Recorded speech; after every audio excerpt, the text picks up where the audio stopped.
Islam, ajaran perang. Kalian menundukkan lawan-lawannya dengan menggunakan kekerasan. Itu kan jadi agama damai. Orang yang tertipu dan paling tertipu, bodoh selagi-lagi tertipu. Kalian menyangka akan adanya masa depan. Kalian menyangka masa depan yang kalian prediksi untuk kekhawatiran kepada diri kalian.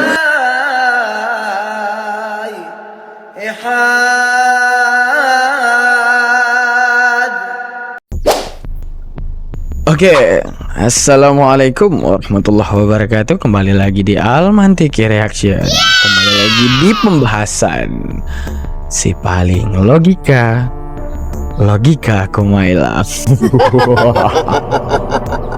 Ya, hari ini si paling logika masih dengan tema awal. Di mana dengan tema awal yaitu masih Islam, ajaran kekerasan. Islam, ajaran perang. Kali ini kita lihat di sini ada dua orang, ada Wak Labu di sini sama Wak Leman. Wak Labu lagi ngomong bersama Wak Leman, mengatakan bahwa Islam adalah ajaran kekerasan. Bahkan di dalam statementnya dia mengatakan bahwa, kita dengerin aja dulu dong dikit biar ada rasa penasaran. Yuk kita dengar Wak Labu ngomong apa. Artinya bisa berserah diri. Jadi memang brandingnya tuh agama damai. Brandingnya agama damai, tapi nyatanya tidak, ya kan? Iyalah, ya kan, Pak? Logika Kumaila. Oke. Jadi, tapi bagaimana mungkin ya kita mengatakan dia adalah sebuah agama damai, sementara tadi Mela sendiri menyebut nih, ya, dia menundukkan lawan-lawannya dengan menggunakan kekerasan. Dengan menggunakan kekerasan, itu tanggapan dari Wak Leman di balik narasi Wak Labu. Selamat datang Daman Almantiki menanggapi. Oke teman-teman. Oke, terima kasih teman-teman yang udah nonton. Kita akan nge-reaction video ini. Kita lihat akankah mereka menunjukkan kepintaran atau murni otak sampah.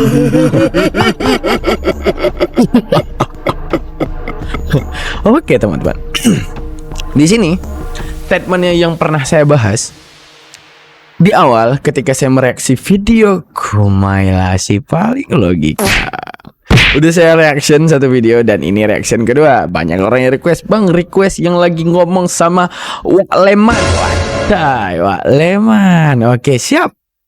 Mantap, Bos. Udah kita reaksi nih ya. Nah, kecelakaan besar Bang Daman udah hadir di YouTube. Oke. Teman-teman, jangan lupa buat subscribe, like, dan komen. Dan jangan lupa untuk mensedekahkan jempol kalian hanya untuk menitipkan komentar. Mau itu P doang, mau itu emoticon doang, mau itu C, mau itu D, mau apa. Pokoknya titipkan komentar kalian untuk memicu algoritma ini semakin tinggi dan menanam mereka yang udah berpendapat aneh terhadap Islam. Ingat sekali lagi peringatan dari Bang Daman.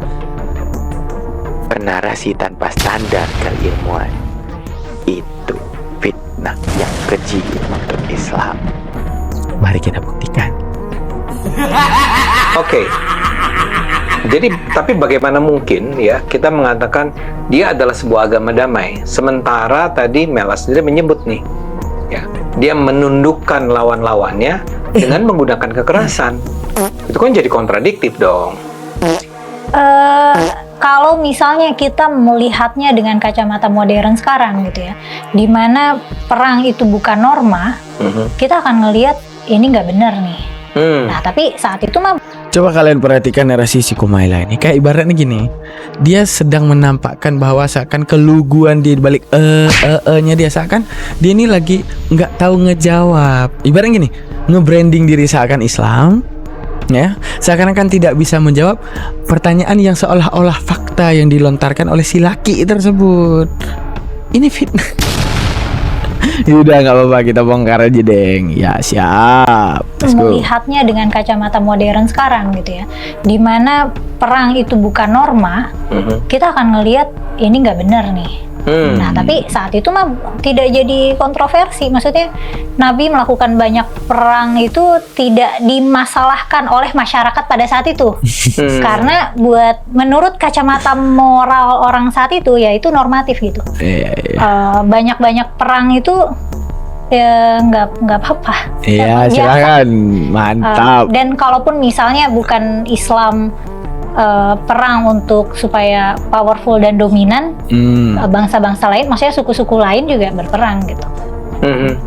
Ya, tapi kan kemudian kan Islam itu diturunkan bukan hanya untuk masyarakat Arab pada abad ke-7, ya. Ajaran-ajaran Islam itu kan sampai sekarang disebarkan pada abad 21. Sementara kita tidak lagi menjadi orang-orang yang percaya bahwa itu adalah sebuah hal yang normal. Perang itu nggak normal. Iya, itu makanya jadinya penyebaran Islam. Perang dalam versi otak lu di dalam menafsirkan Al-Quran dengan secara sembarangan itu menjadi tidak normal. Tapi kalau lu menunjukkan sesampah apa kepala lu dalam mengartikan Al-Quran, wajar narasi sampah yang seperti ini muncul.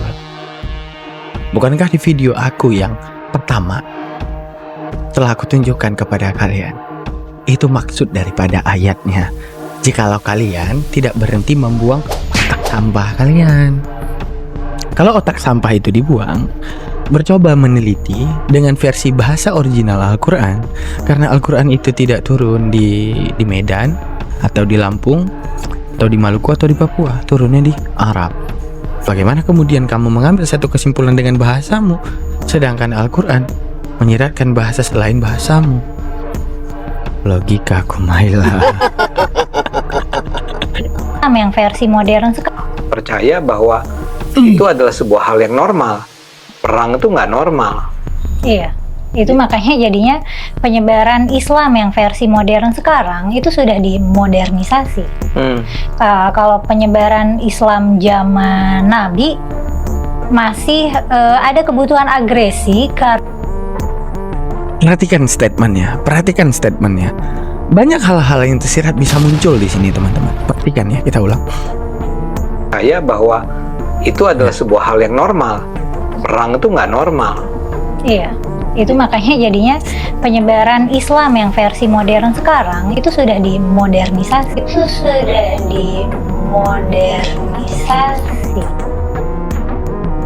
Itu sudah dimodernisasi. Tahu nggak pernyataan itu? Di balik suratan kata yang dia keluarkan, ada siratan yang muncul. Artinya sebenarnya penyebaran Islam itu nggak kayak gini. Dia mau bilang itu. Tapi karena udah di era modern, karena takutnya adanya konsekuensi dari misalnya sekarang udah ada PBB dan semuanya. Sebenarnya Islam itu identik perang dan perang. Kalau nggak ada PBB pasti masih perang. Nah, itu karena era modern lah yang mengekang Islam untuk tidak berlaku keras. Kata-katanya tipis, teman-teman. Aduh, ini biawak dari mana lagi datangnya? Penyebaran Islam yang versi modern sekarang itu sudah dimodernisasi. Kalau penyebaran Islam zaman Nabi masih ada kebutuhan agresi karena Islam itu kan budaya baru ya. Budaya baru. Maksudnya melawan apa? Jadi normanya adalah masyarakat itu politeis, punya banyak Tuhan, Aslinya nih ya. menyembah berhala. Ya, native-nya tuh begitu dan normanya begitu. Nah, Islam itu adalah norma baru. Konsep tauhid itu norma baru. Dan ketika mengenalkan norma baru ke masyarakat yang umumnya tidak memegang konsep itu, wajar kalau terjadi resistensi, wajar kalau terjadi konflik. Di sini ada kebodohan yang sangat bodoh ya, nih ya. Oke, kita ulang di mana dia menunjukkan kelogikaan sampahnya dia ya. Terdengar. Islam yang versi modern sekarang itu sudah di Nabi masih ada kebutuhan agresi karena Islam itu kan budaya baru ya. Budaya baru Maksudnya melawan. apa? Jadi normanya adalah masyarakat itu politeis, punya banyak Tuhan, Aslinya nih ya. menyembah berhala. Ya, native-nya tuh begitu dan normanya begitu. Nah, Islam itu adalah norma baru. Konsep tauhid itu norma baru. Dan ketika mengenalkan norma baru. Oke. Tauhid norma baru. Logika Kumaila. Oke, logika Kumaila. Sekarang gini, experience. manusia di dalam menemukan Tuhan. Kamu bilang apa? Ajaran mula-mula yaitu politeis. Diambil daripada kata dua, yaitu poli artinya banyak, teis artinya Tuhan, banyak Tuhan. Kamu bilang ini ajaran mula-mula, atau kamu ingin menyeratkan bahwa ini ajaran yang benar? Sehingga tauhid yang muncul ini adalah norma baru. Sehingga ini salah. Artinya apa? Ini ajaran kritikan untuk ajaran mula-mula gitu ya. Oke, mari kita bahas logika Kumaila. Oke, perhatikan ya logika Kumaila. Sekarang gini, politeis banyak Tuhan. Ini bumi nih. Ini lu yang ada di bumi nih. Diciptain oleh 6 Tuhan misalnya. Sekarang lu harus bahas dulu ini Tuhan ini apa? Maha segalanya kan? Maha apapun kan? Sekarang gini, ada 2 yang maha apapun, gak usah 6, 2 yang maha apapun. Oke. Sekarang pertanyaan saya yang pertama, bisakah? Dia kan Tuhan nih. Bisa nggak dia binasakan Tuhan yang ini? Pasti bisa. Sebaliknya, kalau dia mau binasakan yang ini, bisa nggak? Bisa juga. Kenapa? Tuhan kok. Setuju deng? Yo, pasti setuju dong, ya kan? Kecuali otaknya dibuang simpan kulkas, pasti nggak setuju. Nah, terus ini 2 Tuhan. Nah, sekarang gini, dia pasti bisa membinasakan dia. Tapi jikalau dia mati karena dibinasakan oleh Tuhan ini, berarti dia juga bukan Tuhan. Sebaliknya, jika dia juga bisa mati karena dibinasakan oleh Tuhan ini, juga batal sisi ketuhanan. Bingung kan? Serba salah kan? Untuk menunjukkan apa? Politeis ini ajaran yang benar ataupun tidak? Logika Kumaila. Sekarang itu resiko daripada politeis. Banyaknya Tuhan, banyaknya yang maha kuasa, banyaknya yang maha segalanya. Sehingga maha segalanya akan dibatasi ke artian daripada segalanya ketika dia dibatasi oleh ketidakbisaan. Misal kamu bilang ada Tuhan politeis, ada 3 nih. Ketiganya tidak bisa memusnahkan. Kata-kata tidak bisa disematkan pada Tuhan, ya bukan Tuhan dong. Gimana sih? Nah, terus datanglah ajaran mula-mula ataupun yang kamu sebut norma baru. Apa norma baru? Tauhid. Mensatukan Tuhan. Artinya apa? Otoritas tertinggi. Di balik segala kekuatan, di balik segala kejadian, di balik segala penciptaan, akan ada awal karena dia yang paling awal. Contoh, awalnya manusia. Karena saat kamu meninjau, kamu akan terjadi infinitum sampai ke masa ibu sampai tiada batas. Antiteis menjabarkan dengan adanya evolusi, akal akan terus bertanya, evolusi manusia purba itu dari mana? Oh, dari bla bla bla bla. Itu dari mana? Itu dari mana? Itu dari mana? Itu dari mana? Terus akan ditanyakan dan timbullah teori yang namanya infinitum. Infinitum ini ditolak akal karena di alam, di experience manusia di tahun 2024 tidak ada satu apapun yang infinitum. Mana? Zaman pasti mati, pasti ada awal. Enggak infinitum. Motor ada awal, ada akhirnya. Semua benda yang ada di muka bumi ini ada awal, ada akhirnya. Tidak ada infinitum. Kenapa kamu bisa meyakini infinitum?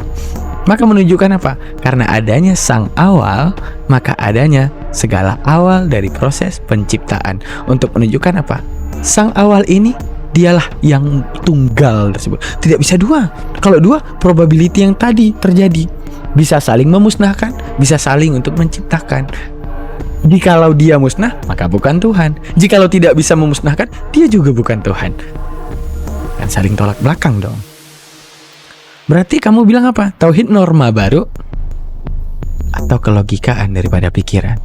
Di saat menyandangkan Tuhan sebagai otoritas tertinggi, tidak ada kekuatan yang dapat menandingi Tuhan karena dia adalah otoritas tertingginya. Tuhan bisa menciptakan apapun, tapi apapun tidak bisa menciptakan Tuhan. Tuhan bisa mengawali apapun, tapi yang awal apapun yang awal itu terjadi karena awalnya Tuhan. Makanya tauhid ini adalah ajaran dasar.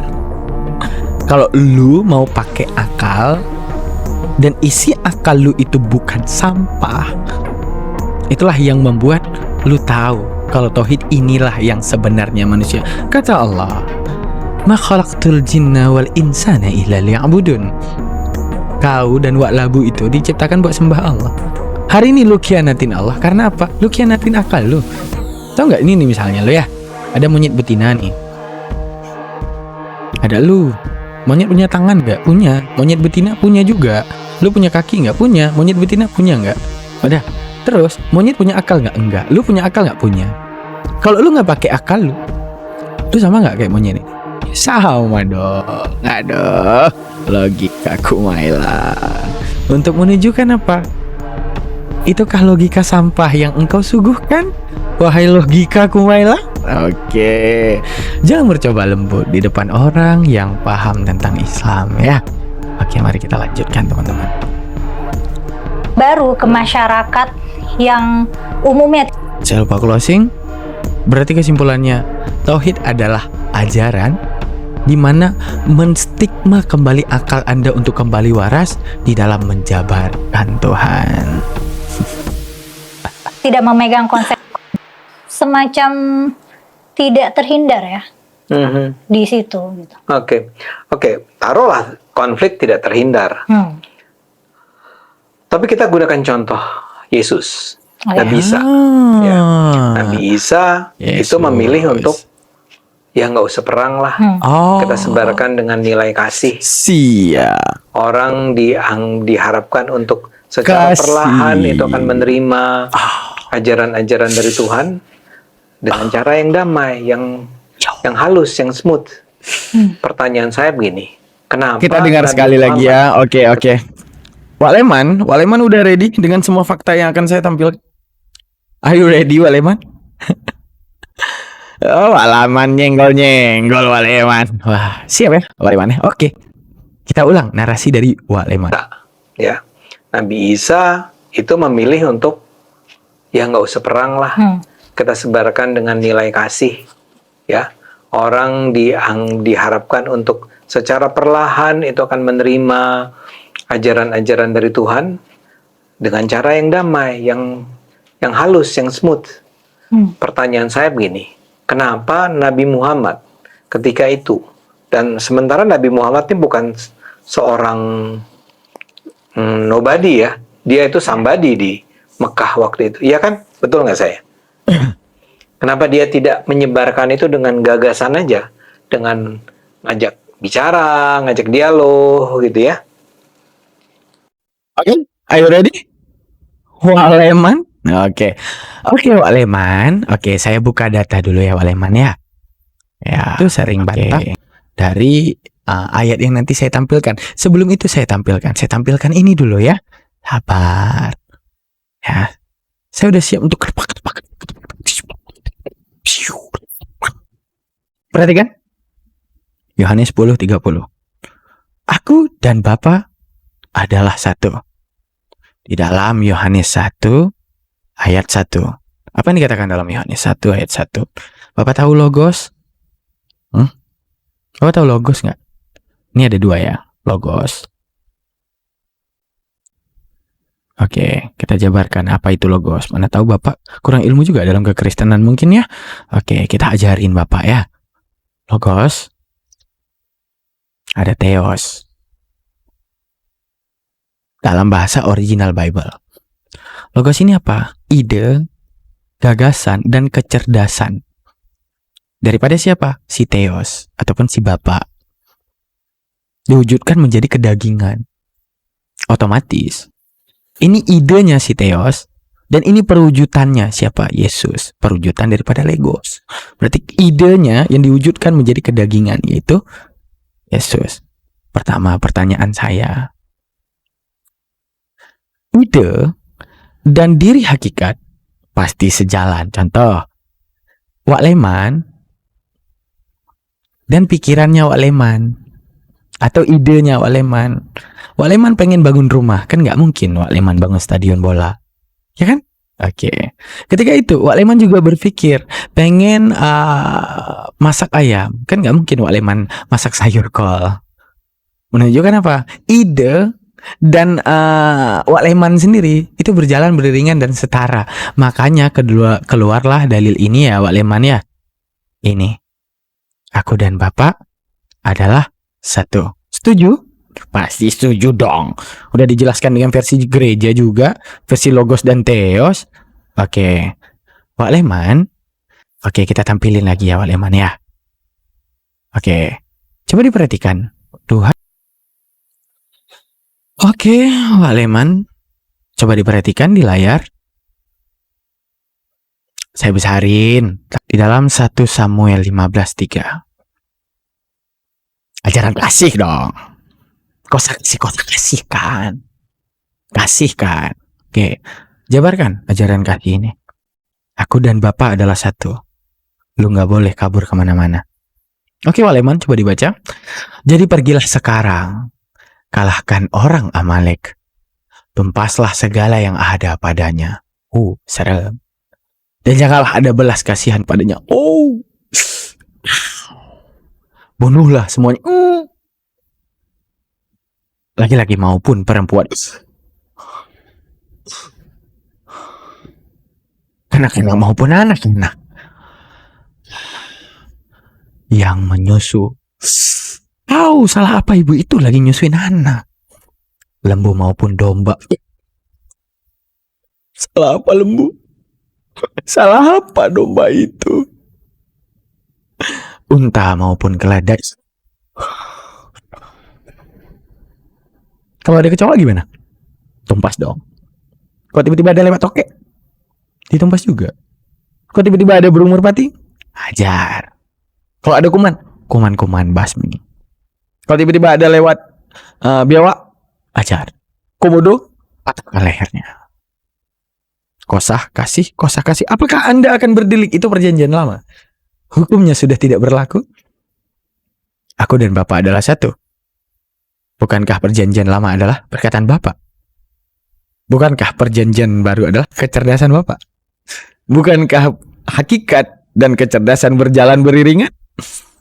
Atau Bapak ingin mengakui hari ini bahwa di dalam kekristenan kita memahami Tuhan adalah dua, si Bapa dan si Yesus. Si Bapa Tuhan kejam, si Yesus Tuhan baik. Kecuali Anda harus mengakui itu dan membantah aku dan Bapa adalah satu, maka ayat tersebut harus diganti menjadi aku dan Bapa adalah dua. Sedangkan Islam, di video saya sebelumnya di Logika Kumaila, saya sudah membahas kepada Logika Kumaila bagaimana arti daripada qatil yang ada alif itu, tentang bagaimana kemudian Allah mengklasifikasikan di dalam mekanisme perang mana yang layak kamu bunuh. Jangan sampai juga kamu seperti ini, seperti ayat ini. Jangan sampai ibu menyusui juga kamu bunuh. Jangan sampai sapi-sapinya juga kamu tumpas. Jangan sampai ada keledai pun kamu hancurkan. Jangan sampai ada anak-anak yang masih kecil kamu itu memperlakukan genosid. Itu makna. Makanya nonton video saya yang dulu tuh, biar tahu penjelasan ayat perang itu gimana. Oke, Bapak Wak Leman dan Wak Labu yang udah bersatu mempertontonkan, aku gitu. Oke, selamat datang di kebenaran ya. Nih, kosa kasih. Ini lebih parah. Ya, jangan bullshit di depan saya. Oke, kita lanjutkan ke Wak Labu. Kita lihat Wak Labu ngomong apa lagi. Mana dia? Oke, silakan Wak Labu.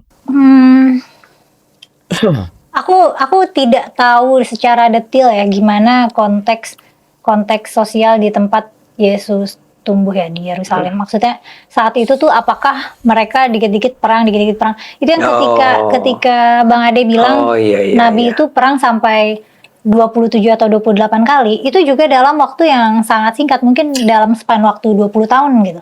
Hanya dalam 20 tahun? Iya, jadi tiap tahun perang ada yang setahun 2 kali gitu. Memang seproduktif itu perangnya karena ya normatif. Nah, kalian ngerti arti seproduktif itu nggak? Artinya apa? gemar banget memberlakukan kekerasan. Wahai baginda Nabi Muhammad SAW. Wow, logika Kumaila. Anda berhadapan dengan orang yang tepat untuk menunjukkan siapa yang lebih sampah, otakku atau otakmu. Nggak tahu, bisa jadi Yesus itu bisa bertahan sebagai pasifis Ya. karena normanya memang masyarakatnya tidak seagresif di Arab mungkin. Tidak seagresif di Arak. Bani Amalek gimana? Bani Amalek gimana? Sampai ke biawak-biawak loh. Ada komodo dihajar tuh, gimana tuh? Ada ayam tuh. Ada kecoa ginjek. Anak kecil menyusui, hajar. Ibu-ibu lagi menyusui, hajar. Genosid bro. Maka ini kehajarannya. Boleh nggak aku bertanya balik? Ini kehajarannya? Kosa kasih itu?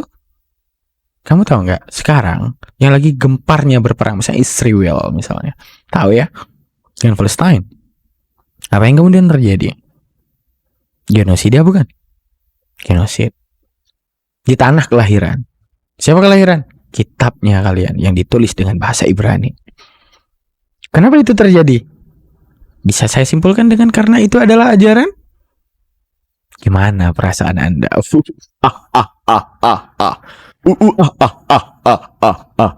Logika Kumaila. Ya, ini aku tidak tahu secara Iya. detail konteksnya. Oke. Kalau begitu bisa nggak disebut sebagai yang tadi di awal pertanyaannya? Islam itu adalah sebuah agama yang justru bukan mempromosikan lah, mendukung, menyarankan agar umat Islam menggunakan perang. Aku nggak bisa bilang enggak, karena memang Aku nggak bisa bilang enggak.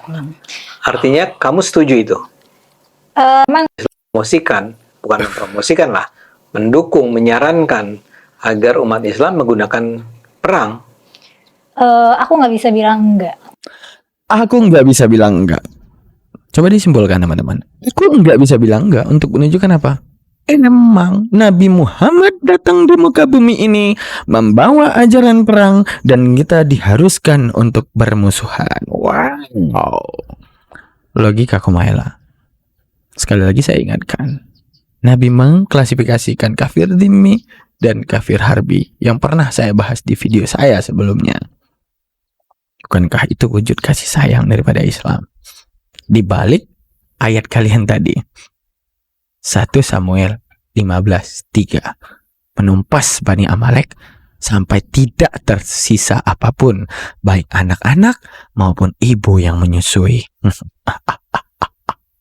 Karena memang Aku nggak bisa bilang enggak. Artinya kamu setuju itu? dalam konteks. Oke. Karena perintahnya memang ada Oke. dan ancamannya memang ada. Maksudnya Maksudnya gimana? ini Nabi Muhammad kan punya kepentingan untuk menyebarkan Islam. Ancaman Nabi Muhammad dieksekusi itu ada. Oh iya, Ancaman Nabi bahwa Muhammad dia itu diancam. betul. Ancaman Nabi kan punya misi untuk menyebarluaskan Islam gitu.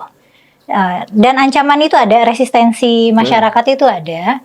Jadinya mungkin dari ancaman itu Nabi Muhammad jadi punya urgensi untuk memperbesar kekuatan, memperbesar kekayaan, memperbesar wilayah, memperbesar pengaruh, karena Memperbesar kekayaan. Pelan-pelan dia tiu ya. Dia mencubit, gua menginjak. Lu mencubit ya Islam, gua menginjak lo. Di mana gua menginjak? Gua ngapain jabarin di sini ya? Lu lihat hadis-hadis tentang Nabi deh. Di mana Nabi itu mengajarkan untuk hidup kesederhanaan. Agar tapi di dalam pengorbanan terhadap agama, Nabi bahkan mendermakan nyawanya, mendermakan segenap hartanya. Itu yang kamu bilang harap pergelimpangan harta. Oke, aku bacain satu hadis ya. Ada satu hadis di mana Quraisy itu bertemu dengan seorang nabi, dengan Nabi Muhammad. Mereka katakan kepada Nabi Muhammad, jangan kau sebarkan Islam ini. Kau mau apa? Harta yang sebesar gunung Uhud? Atau selir-selir yang banyak? Kamu mau yang mana? akan kuberikan kepadamu. Tapi satu, jangan sebarkan ajaran sesat ini. Wey. Jangan sebarkan ajaran dongeng ini. Wey. Milih nggak Nabi? Hah? Nabi milih nggak? Kalau dia mau kekayaan di hari itu dia bisa kaya. Tapi dia nggak mau. Logika Kumaila, simpang fitnah Islam, jalur terdepan bersama Wa'labu dan Wa'leman. Mantap. Urgensi untuk memperbesar kekuatan, memperbesar kekayaan, memperbesar wilayah, memperbesar pengaruh, karena membawa misi itu gitu. Dan salah satu caranya ya memang perang gitu. Dan saat itu Tuhan, maksudnya saat itu wahyu melegitimasi. Bentar lagi begitu dia mengeluarkan ayat, di situ kita tembak dia mati-matian, kita bongkar bahwa otaknya itu sampah dan kosong dan zong. Kita bongkar bentar lagi ya. Dan saat itu Tuhan, maksudnya saat itu wahyu melegitimasi perang gitu. Oke. Saya tahu Anda adalah orang yang belajar Islam secara serius nih, ya. Belajar Islam secara serius. Belajar di mana? Hah? Di Selokan, di Comberan. Di mana sih? Belajar di mana? Di diskotik, di Gang Doli. Di mana belajar Islamnya? Boleh nggak Anda kasih contoh nih kepada kita semua tentang misalnya, Anda kan menyebut tadi memang wahyunya sendiri melegitimasi. Bisa nggak contoh-contohnya memang di Quran sendiri ada itu? Ya, di Quran sendiri ada. Ya, boleh nggak di-share? Ada beberapa ya, tapi perlu diperhatikan ayat-ayat ini turun ketika lagi panas ya, ketika lagi masa perang, lagi masa konflik. Ada juga ayat-ayat yang turun ketika lagi masa damai, dan itu memang menyarankan untuk gak boleh perang gitu. Gini, jangan masuk ke masa damai dulu. Kita bicara tentang masa perang. Oke. Ayatnya itu seperti Kita bisa lihat di sini Wa'labu emang butuh banget fitnah buat Islam ya. Ya bukan Wa'leman lagi pengen banget nih fitnah buat Islam. Oh, saya damai-damai. Ini namanya juga ajaran kekerasan ya kan. Yang keras-kerasnya doang. Guys, Wa'leman luar biasa Wa'leman ya. Wah, luar biasa Wa'leman. Wah, lanjut. ya apa? Misalnya ada apa ya? Waqtuluhum haitsu saqiftumuhum wa akhrijuhum min akhrajukum wal fitnatu asyaddu minal qatl. Jadi kayak bunuhlah, kebetulan kata bunuh dan kata perangilah, bunuhlah dan perangilah itu katanya sama ya.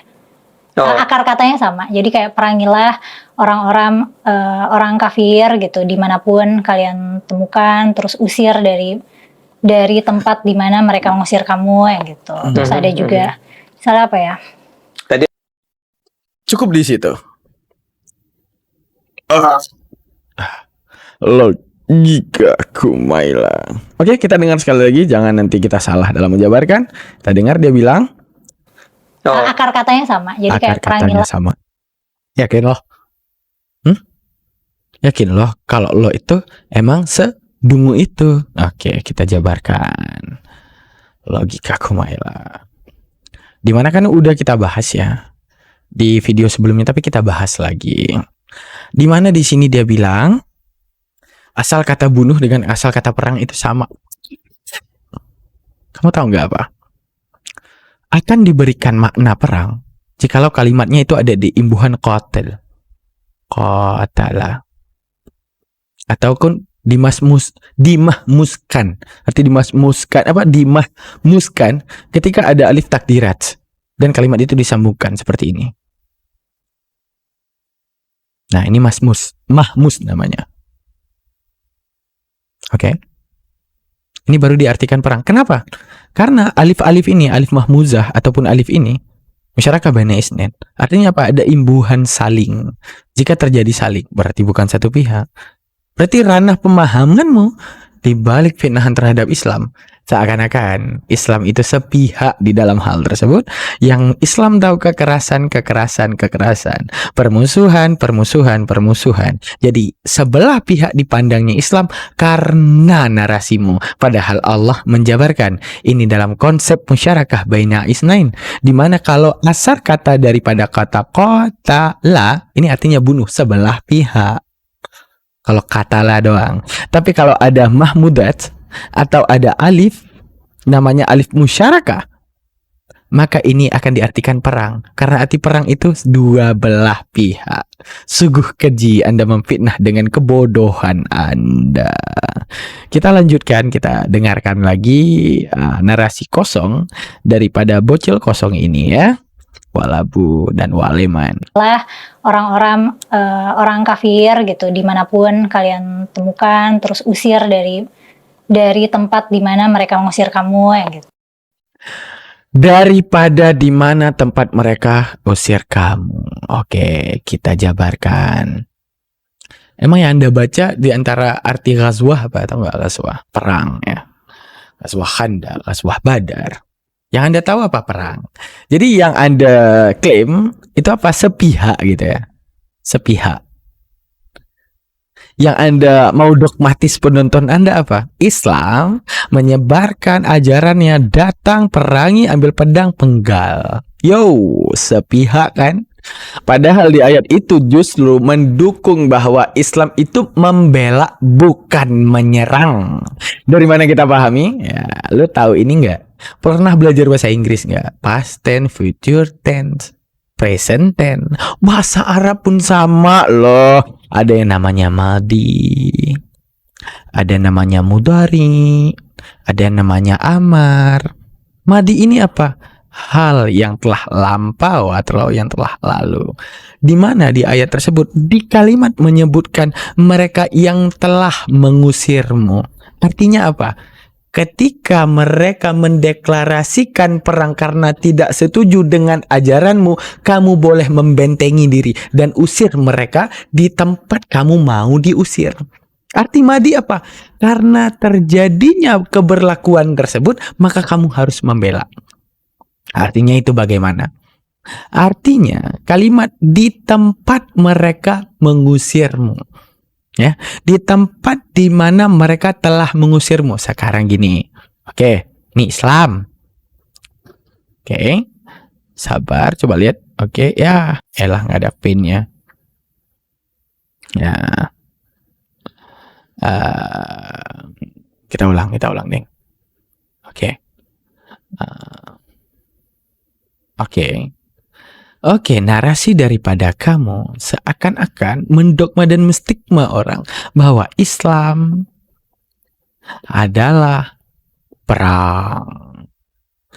Mekanisme penyebaran Islam wajib tuntas, wajib berdarah, dan wajib terpenggal ketika kamu menjabarkan Islam secara sepihak. Oke? Padahal ayat tersebut justru untuk mengatakan kepada Islam bukan untuk berperang, tapi untuk bertahan. Kenapa, Bang? Kenapa itu untuk menjadi pertahanan? Kamu tahu ini nggak? Dulu pernah sekolah nggak sih? Aku cuma mau tanya, pernah sekolah nggak? Dulu pas sekolah kan gini. Kamu tahu arti kalimat lampau, kalimat yang akan datang, atau kalau dalam bahasa Inggris ada present tense, ada past tense, ada future tense. Kalau dalam bahasa Arab ada namanya madi, ada namanya mudhari, ada namanya amar. Di mana madi ini apa? Hal yang telah lampau. Arti hal yang telah lampau ketika kejadiannya udah terjadi. Di mana terjawabkan? Di ayat tersebut ketika mereka datang, mereka yang telah mengusirmu. Usirlah mereka yang telah mengusirmu. Artinya apa? Ketika kejadiannya terjadi. Artinya kejadian terjadi apa? Usir-usiran daripada mereka terhadapmu. Karena tidak setuju daripada ajaranmu, maka cukup bentengi dan usir mereka daripada tempatmu diusir. Artinya apa? Mereka yang memicu awalnya. Ketika itu telah terjadi karena disebutkan fi'il madhi, hal yang telah berlaku, di mana mereka yang mendeklarasikan perang untuk mengusir umat Islam. Kamu maunya apa umat Islam?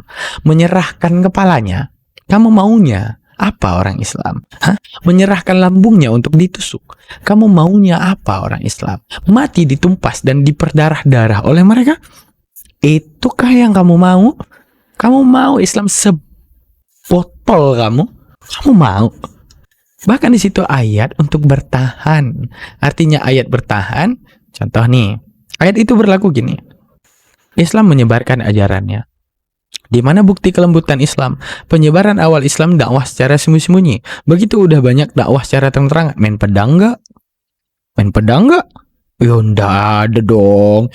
Yo ndak ada main pedang toh. Ndak ada logika Kumaila. Oke? Terus setelah disebarkan Islam ini dengan secara ini, tiba-tiba ini ada pihak Quraisy nih, paganisme ini yang tidak setuju dengan ajaran Nabi Muhammad, datang mendeklarasikan perang. Islam ngapain? Nyerahin kepala. Inilah ayat yang mengatakan mereka yang datang mengusirmu, maka belalah dirimu dan usirlah mereka daripada tempat mereka yang telah mengusirmu. Logika sampah. Oke, kita lanjutkan. Sesampah apa kelogikaan? Sampah. Dua sampah ini. Kita dengarkan lagi. Terus ada juga salah apa ya?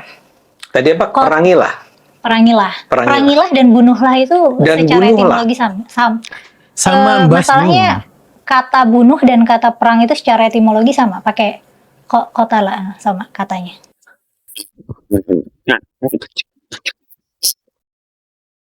Ini aku ajarin kau ya. Kau dengar baik-baik ya.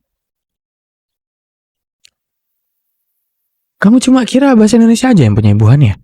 Ziyadatul bina tadullu ala ziyadatul ma'na. Apa dikatakan? Di mana ada imbuhan di dalam bahasa Arab? Ada namanya jalasa, ada namanya ajalasa, ada namanya qatala, namanya ada aqtala, ada qattala, ada ada taqatala, ada qatala, ada istaqtala, ada qatala. Itu imbuhan semuanya. Kamu boleh cek Al-Quran, semuanya ada alif di depannya, makanya diartikan perang. Kamu bilang apa? Qatala. Qatala itu artinya bunuh karena dari sebelah pihak. Tapi jika qatil ada alif di depan qaf, itu artinya perang. Arti perang apa? Memaknakan arti saling. Artinya apa? Kedua belah pihak. Jangan lu bilang sama dengan kebodohan lu. Jadi ada juga kayak waqatilul ladzina yuqatilunakum, dan perangilah orang yang memerangimu, wala ta'tadu, tapi jangan berlebihan karena innallaha la yuhibbul mu'tadin gitu. Allah nggak suka yang orang-orang yang berlebihan gitu. Ada beberapa ayat sih yang Justru di ayat tersebut menjabarkan kepada antum yang sampah ini, tahu nggak apa? Artinya jika berperang pun, mekanisme perang itu udah pasti tebas-tebas. Dimana kamu boleh menebas juga. Karena nggak ada istilah perang itu nyerahin gitu, nggak ada. Itu sebagai begonya orang gitu tuh pasti kan. Tapi di dalam hal tersebut, apa prosesinya? Bunuhlah mereka dengan layak. Jangan sampai adanya penyiksaan. Makanya tidak ada kata melampaui batas di dalam hal Islam.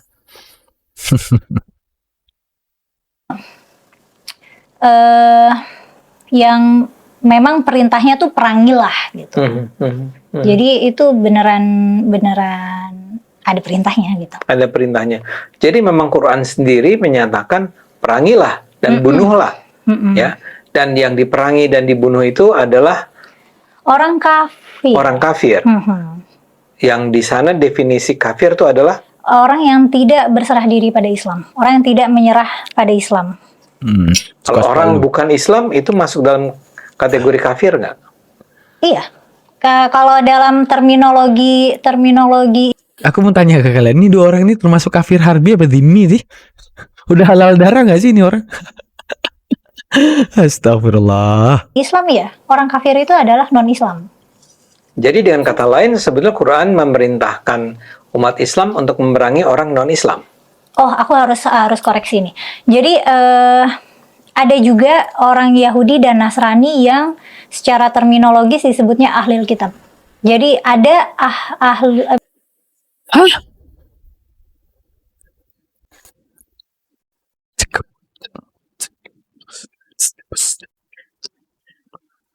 So, tahu apa lagi dia nih?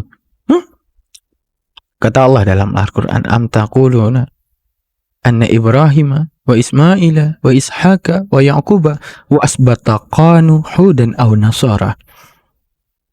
Qul afata'lamuna amillah. Apa kata Allah? Kamu ingin mengatakan bahwa Abraham, Ismail, Ishak, dan Yakub dan semuanya itu beragama Yahudi dan Nasrani? Terserah lu mau percaya literasi mana. Kata Allah, afata'lamuna amillah. Adakah yang lebih mengetahui kejadian masa dahulu selain aku? Artinya apa? Kalian cuma membaca di tahun 2024. Tapi Allah tahu segalanya. Maka aku paling tahu tentang Yahudi, maka aku paling tahu tentang Nasrani. Lu mau ngomong apa, Kumaila? Lu mau ngomong apa, Walabu? Terserah. Tapi gue yang paling tahu. Lu mau mengatakan apa? Yahudi, Nasrani, Ahlul Kitab? No.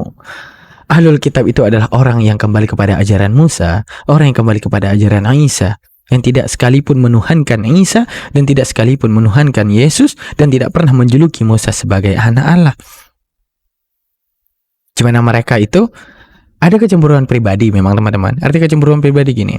Mereka mengira Nabi terakhir yang akan datang kepada mereka itu, yang mereka mengenalnya seperti anak mereka sendiri itu, dikiranya daripada Bani Israel.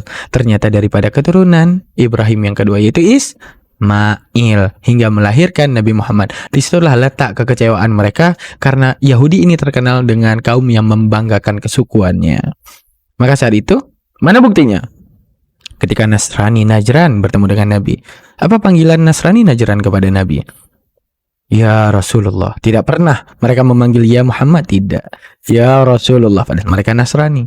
Kenapa dia panggil kepada Rasulullah sebagai Rasul? Wahai utusan Allah. Mereka tahu itu Rasul, tapi bedanya gengsinya mereka itu terhadap kesukuan. Mereka mengaku itu Rasul. Makanya turunlah perintah, jangan berdebat dengan Ahlul Kitab, bukan Nasrani dan Yahudi dengan versi otak sampah elu. Maksudnya Ahlul Kitab, Kitabul Injil ya, Alkitab dan Injil gitu. Ada kategori orang kafir dari golongan Ahlul Kitab gitu. Jadi berarti ada golongan Ahlul Kitab yang nggak diperhitungan kafir gitu. Oke, jadi ada orang non-Muslim yang tidak diperhitungkan kafir. Sebenarnya secara arti ya, kafir itu kan artinya ingkar, mengingkari Allah gitu, mengingkari ajaran Allah. Bisa jadi orang yang ahlul kitab yang tidak termasuk kafir adalah yang tidak menentang Nabi ya, yang tidak menentang Islam, yang tidak menentang wahyu Allah yang Al-Quran ini gitu. Oke. Karena bagi orang Islam, apa yang tertulis dalam Quran itu kita pakai sampai sekarang abad 21. Itu dibaca kan? Iya. Nah, kalau begitu ya, perangilah orang kafir. Itu pertama-tama. Apakah itu artinya memang kami umat Islam, orang Islam kita, itu harus memerangi orang-orang non-Muslim? Ulang. Kenapa ini orang mengaku Islam? Kenapa nih orang mengaku Islam? Hah? Ada yang tahu? Kenapa nih orang mengaku Islam? Teman-teman. Wait, dengar sekali lagi. Kita pakai sampai sekarang abad 21. Wah, munafik. Itu dibaca kan? Iya. Nah, kalau begitu ya, perangilah orang kafir. Itu pertama-tama. Apakah itu artinya memang kami umat Islam, orang Islam kita, itu harus memerangi orang-orang non-Muslim? Nah ini salah satu. Mau nggak kalian se-Islam sama dia? Ih, gue mah najis, gue mah ogah. Apa ya? Aku ada pernah ngontenin ini tentang, aku menentang konsep Al-Quran itu adalah kitab pedoman sepanjang masa. Karena di dalam Islam itu mengajarkan hafalah ta'qil, pakai pikiran. Nah, untuk orang yang membahas Islam tanpa standar keilmuan ya berarti bego ya. Ya berarti dia nggak tahu ya. Kalian mau se-Islam dengan mereka yang tidak menggunakan hafalah ta'qil? Gue sih ogah. Bukan. Iya, karena memang meskipun orang-orang bilang begitu, sebenarnya Al-Quran itu nggak bisa jadi pedoman sepanjang masa. Kenapa? Banyak yang sudah kadaluarsa konteksnya. Kan kita udah nggak hidup bersuku-suku di mana kita kalau nggak nyerang kita diserang gitu. Dan kalau misalnya kita masih pakai narasi Quran, seolah-olah tuh musuh Islam secara konsep tuh ada terus gitu. Makanya orang terbatas dalam observasiku, orang Islam nih kadang punya ilusi kalau mereka tuh punya musuh gitu. Wah ini nih. Teman-teman, kira-kira kalian yang Islam ada nggak kayak dia jabarin kayak punya musuh gitu? Hah? Teman-teman, Nabi bilang ke kita tuh kafir zimmi itu haram dibunuh, disuruh lindungi. Disuruh lindungi habis-habisan itu kafir zimmi ya. Bukan kafir harbi. Di mana penjelasan kafir zimmi dan harbi itu ada di video saya sebelumnya. Dan dia mengatakan seakan-akan orang Islam ini terstigma ya, ataupun afirmasi otaknya daripada Allah Subhanahu wa taala, memfitnah Allah Subhanahu wa taala, memerintahkan orang Islam selalu bermusuhan. Padahal konsep toleransi di Islam begitu luar biasa. Satu aja ya, aku bahas daripada konsep toleransi. Syekh ulama Ibnu Hajar Al-Haytami mengatakan, haram mengucapkan Natal. Pendapat kedua mengatakan,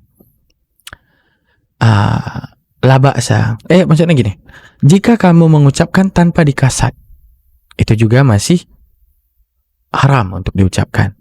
Tapi jikalau kamu mengucapkan karena basa-basi, karena ketidakenaan dengan tetangga, maka adanya solusi la ba'sa, tidak mengapa. Syekh Ibnu Hajar Al-Haytami dalam Fatwa Al-Kubra. Artinya apa? Boleh membahagiakan mereka dengan itu, tapi jangan ada kasat apapun. Artinya inilah toleransi. Satu lagi, diajarkan bagaimana dengan bersikap dengan kafir dhimmi. Dimana apa arti toleransi itu bukan dukung agama. Toleransi itu lu lapar ke rumah gua makan, lu sakit ayo gua antar ke rumah sakit, lu punya mobil nggak ada, lu sakit ya udah gua antar ya. Itu toleransi bro. Tapi kalau dalam agama, apa itu toleransi dalam agama? Lu memfitnah Tuhan lahir, ibu lu aja difitnah dengan sesuatu yang tidak sebenarnya, lu marah. Tuhan, lu diem. Wah, parah teman-teman ya. Oke, sampai di sini dulu ya. Nah, ini masih panjang videonya, bisa kita jadikan next konten, kita kritisi habis-habisan dua orang yang mencoba menerka Islam tanpa standar keilmuan. Saya sangat berterima kasih dengan adanya konten mereka, ada pengembangan daripada ilmu saya untuk berkoar, menjabarkan secara ilmiah Islam itu bagaimana. Apa yang mereka katakan itu murni sampah doang dan zong doang. Karena yang dari tadi mereka asumsi saya ilmiah dalam versi apa? Bahasa Arab, ya kan? Oke, itu saja teman-teman. Terima kasih banyak. Jangan lupa menitipkan komen Anda di kolom komentar. Terima kasih banyak udah support channel ini. Jazakallah. Hasbunallah wa ni'mal wakil, ni'mal wala wa ni'man nasir. Assalamualaikum warahmatullahi wabarakatuh. Sallu ala Nabi sallallahu alaihi wasallam. Adanya masa depan. Kalian menyangka masa depan yang kalian prediksi